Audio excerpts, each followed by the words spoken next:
From the Gospel according to Mathew, chapter 22, verses 1 to 14.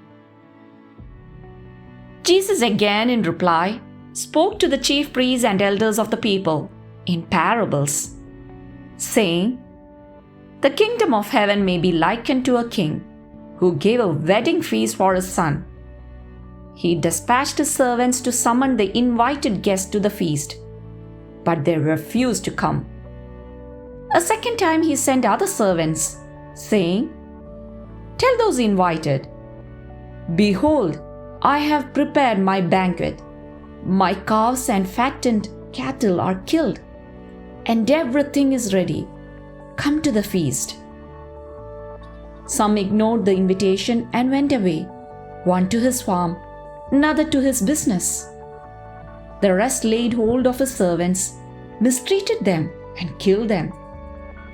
The king was enraged and sent his troops, destroyed those murderers, and burned their city.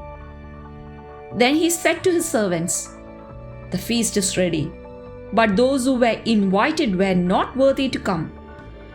Go out, therefore, into the main roads and invite to the feast whomever you find.'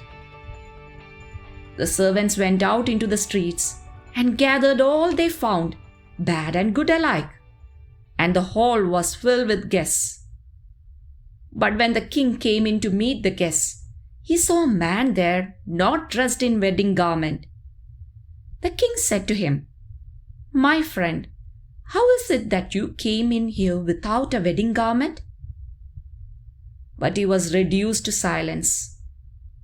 Then the king said to his attendants, 'Bind his hands and feet, and cast him into the darkness outside, where there will be wailing and grinding of teeth.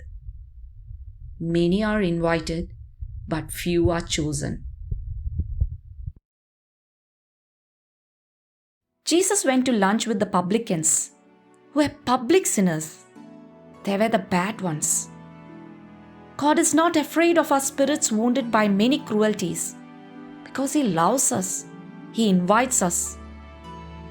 And the church is called to reach the daily thoroughfares, that is, the geographic and existential peripheries of humanity, those places on the margins, those situations where the hopeless remnants of humanity camp out and live.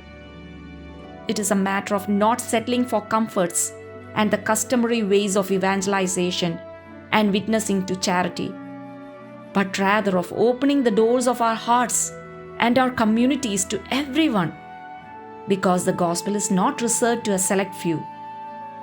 However, the Lord places one condition: to wear a wedding garment. Let us return to the parable. The wedding garment, the scapelet, symbolizes the mercy that God freely gives us, namely, grace. Without grace, we cannot take a step forward in Christian life. Everything is grace.